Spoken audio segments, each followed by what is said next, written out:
सभी को जय जिनेन्द्र। अभी हम देखेंगे तिर्यंच गति। तिर्यंच गति मतलब जिनको तिर्यंच गति नाम कर्म का उदय होता है उन्हें तिर्यंच कहते हैं। इन जीवों का शरीर प्राय टेढ़ा मेढ़ा होता है, इसीलिए और ये प्राय तिरछे लोक में रहते हैं, इसीलिए इन्हें तिर्यंच कहते हैं। तिर्यंच गति में दो भेद है, पर्याप्त तिर्यंच और अपर्याप्त तिर्यंच। अभी हम सोचेंगे कि भाई देवता और नारकी में तो ये भेद निकाले नहीं, वहां पे भी तो जीव अपर्याप्त और पर्याप्त रहते। यस, वहां पे भी रहते, लेकिन वहां पे अपर्याप्त अवस्था में काल नहीं करते, यहां पे काल कर सकते। इसीलिए हमको दोनों को सेपरेट देखना पड़ेगा। सबसे पहले देखते हैं पर्याप्त तिर्यंच। कितने गुणस्थान? 5 गुणस्थान। ओके, तो अभी सामान्य से तिर्यंच गति में सामान्य से जिन नाम का बंधन नहीं होता है, प्लस जीव यहां पे सिर्फ 5 ही गुणस्थान है, तो यहां पे वह आहारक द्विक का भी बंध नहीं कर सकता। आहारक द्विक का बंध 7वें गुणस्थान में होता है, तो यहां पे आहारक द्विक और जीना नाम का तिर्यंच में बंध नहीं होता है। तो मतलब सामान्य से हो गई 117। पहले गुणस्थान में भी सेम 117। दूसरे कर्मग्रंथ में जो हमने पढ़ा, पहले गुणस्थान में 117, यहां पे भी 117।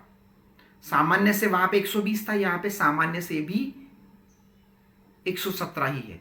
दूसरे गुणस्थान में वहां पे था 101, यहां पे भी 101। तीसरे गुणस्थान में चेंज आएगा। तीसरे गुणस्थान में वहां पे था 74, यहां पे दिया गया है 69। तो चेंज तो है। सोचते चेंज क्यों आया? पहले जो दिया गया था वह चारों गति की अपेक्षा से था, बराबर है। और ये जो है सिर्फ हम एक ही गति स्टडी कर रहे हैं। ऐसा कहते हैं कि जीव जब तीसरे गुणस्थान या उससे आगे कर्म बंध करता है तो उसमें थोड़ी विविधता आ जाती है। अगर नारकी और देवता का जीव तीसरे गुणस्थान या उसके आगे मनुष्य प्रायोग्य कर्म प्रकृतियों का ही बंध करता है, रिपीट, नारकी और देवता तीसरे गुणस्थान या उसके आगे मनुष्य प्रायोग्य कर्म प्रकृतियों का ही बंध करता है, दूसरा नहीं। ओके, अभी दूसरा, तिर्यंच और मनुष्य तीसरे गुणस्थान या उसके आगे देव प्रायोग्य कर्म प्रकृतियों का ही बंध करता है। मनुष्य और तिर्यंच तीसरा या उसके आगे के गुणस्थान में देव प्रायोग्य कर्म प्रकृतियों का ही बंध करता है। तो थोड़ा हमको चिंतन करना है। हम खुद को 5वें गुणस्थान वाले मानते हैं, श्रावक, तो हम कहां पे जाएंगे? नियमा। अगर हम श्रावक है तो देवगति। तो ये कहना कितना मिथ्या है कि मैं अगला जन्म महाविदेह क्षेत्र में लूं। सिर्फ सोचना, क्योंकि वापस मनुष्य भव का बंध यहां से करना तो वह समकित की अवस्था में नहीं होगा, क्योंकि समकित की अवस्था में अगर आयुष्य बांधा तो वह नियमा देवगति का ही होगा। जो वापस मनुष्य का बांधेगा तो वह तो समकित की अवस्था में बांधा हुआ नहीं होगा, उसके नीचे के गुणस्थान में, पहला या दूसरे गुणस्थान में बांधा हुआ होगा। ठीक है, वापस अपने टॉपिक पे आते। तो अभी हम देख रहे तिर्यंच गति और गुणस्थान तीसरा। तिर्यंच गति वाला जीव जब कर्म प्रकृति बांधेगा तो वह सिर्फ देव प्रायोग्य बांधेगा। सिर्फ देव प्रायोग्य बांधेगा मतलब वो जीव बाकी मनुष्य और तिर्यंच प्रायोग्य नहीं बांधेगा। तो फर्क क्या है इसमें? देव प्रायोग्य बांधेगा तो मनुष्य प्रायोग्य और तिर्यंच प्रायोग्य जो चीजें लगती है उसका बंधन नहीं करेगा। कौन कौन सी है? सबसे पहला आता है मनुष्य त्रिक, मनुष्य गति, मनुष्य अनुपूर्वी, मनुष्यायु, इसका बंधन नहीं करेगा। बाद में औदारिक द्विक, मनुष्य बनना नहीं, तिर्यंच बनना नहीं, औदारिक शरीर नहीं चाहिए, लगता ही नहीं है, औदारिक शरीर और औदारिक अंगोपांग का भी बंधन नहीं करेगा। और वज्र ऋषभ नाराज सहनन, क्योंकि सहनन देवगति में है ही नहीं, बराबर है। मतलब मनुष्य त्रिक, औदारिक द्विक और वज्रषभ नारा सहनन, इन 6 कर्म प्रकृतियों का एडिशनल बंध विच्छेद तिर्यंच गति का पर्याप्त जीव दूसरे गुणस्थान से तीसरे गुणस्थान में जाते वक्त करेगा। मतलब नॉर्मल जो हम 25 का बंध विच्छेद कह रहे थे वो 25 प्लस 6 31 का बंध विच्छेद होता है। ओके। और अभी अबंध में हमारी कितनी थी? अबंध में 2 थी। कौन कौन सी? मनुष्यायु और देवायु। मनुष्यायु ऑलरेडी बंध विच्छेद में निकल चुकी है, तो एक ही अबंध में रही, कौन सी? देवायु।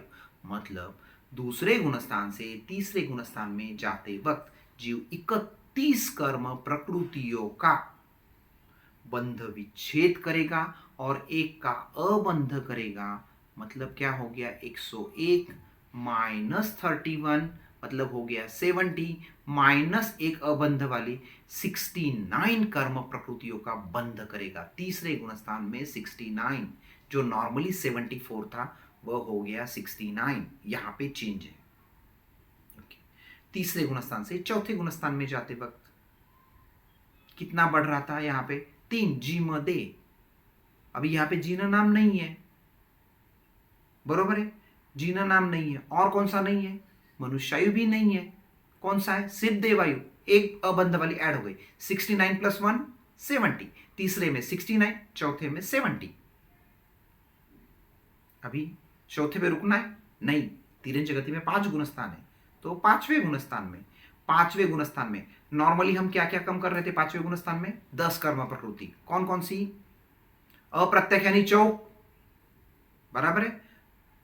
वो तो कम करनी पड़ेगी क्योंकि अभी तक कम नहीं की है, तो वो 4 कम हो जाएगी।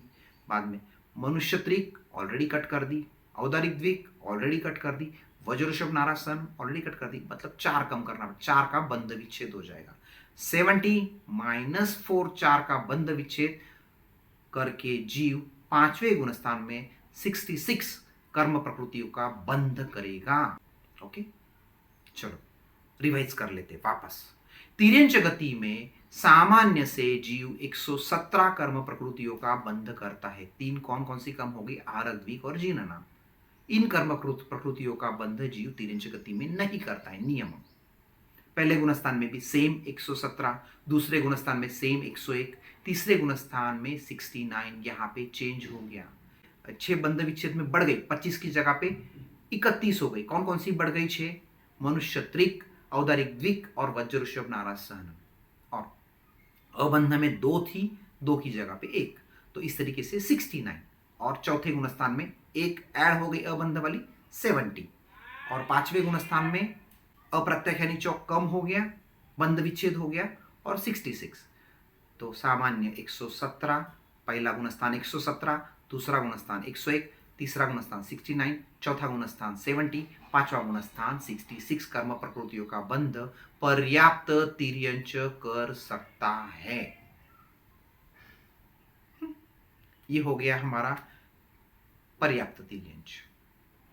इसी के सिमिलर लाइन में हम पर्याप्त मनुष्य भी देख लेते हैं। मनुष्य के गुणस्थान 1 से लेके 14 सारे गुणस्थान।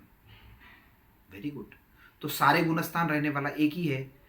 5वें तक तो कॉम्बिनेशन था, तो क्या हो गया? सिंपल 6 से लगा के 14 तक तो जो हमारा दूसरे कर्म ग्रंथ में जो बंध स्वामित्व में देखा वही रहने वाला है। Absolutely no change. तो हमको 1 से 5 में क्या चेंज है देखना है।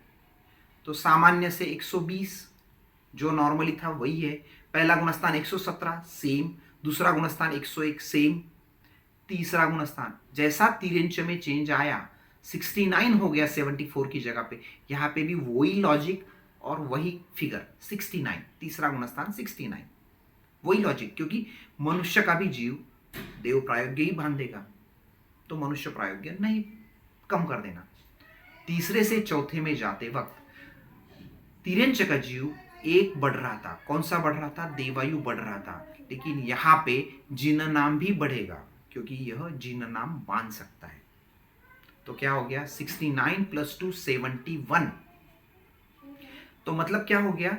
तीसरे और चौथे गुणस्थान में सामान्य कर्म ग्रंथ के हिसाब से जो प्रकृतियां आती है मनुष्य गति में इतना चेंज है। 5वें में वापस 67, 71 माइनस 4 67। और 5वें से लेके तो आगे वही फिगर है जो हमने देखी, नो चेंज। रिपीट करता हूं, मनुष्य गति, पर्याप्त मनुष्य, सामान्य से 120, पहला गुणस्थान 117, दूसरा गुणस्थान 101, तीसरा गुणस्थान 69 चेंज है, चौथा गुणस्थान 71 यहाँ पे भी चेंज है, अभी इसके आगे सबसे, पांचवा गुणस्थान 67, छठा गुणस्थान 63, सातवां गुणस्थान 58 और 59, आठवां गुणस्थान कितना, पहला भाग में 58, दूसरे से छठे भाग में 56, सातवें भाग में 26, नवें गुणस्थान के पहले भाग में 22, दूसरे भाग में 21, तीसरे भाग में 20, चौथे भाग में 19, पांचवें भाग में 18, 10वें गुणस्थान में 17, 11वें गुणस्थान में 1, 12 में 1, 13 में 1, 14 में 0। तो अभी तक हमने पर्याप्त तिर्यंच देख लिया, पर्याप्त मनुष्य देख लिया। अब हम देखते हैं अपर्याप्त तिर्यंच और मनुष्य, सेम है दोनों का। अपर्याप्त मनुष्य और तिर्यंच में सिर्फ एक गुणस्थान रहता है, पहला गुणस्थान, बाकी कोई गुणस्थान नहीं रहता। और यह अपर्याप्त मनुष्य और तिर्यंच कहाँ कहाँ नहीं जाता, तो जिन एकादश में नहीं जाता। जिन एकादश मतलब जो हमने 55 प्रकृति देखी ना, उसमें से पहले वाली 11 कौन कौन सी है, जिन नाम, देवद्वीक, वैक्रियद्वीक, आहारद्वीक, देवायु, नरकत्रिक। मतलब यहां से काल करके जीव नियमा नरक और देवता नहीं बनता, बराबर है। हमने अपर्याप्त मनुष्य गति क्या है 179, ठीक है। तो ये 109 कर्म प्रकृतियों का बंध करते, सामान्य से भी पहले गुणस्थान में भी 109 कर्म प्रकृतियों का बंध करते। तो इस तरीके से अपना जो 14 मार्गना में से गति मार्गना पूर्ण रूप से संपन्न हुआ। सभी को जय जिनेन्द्र।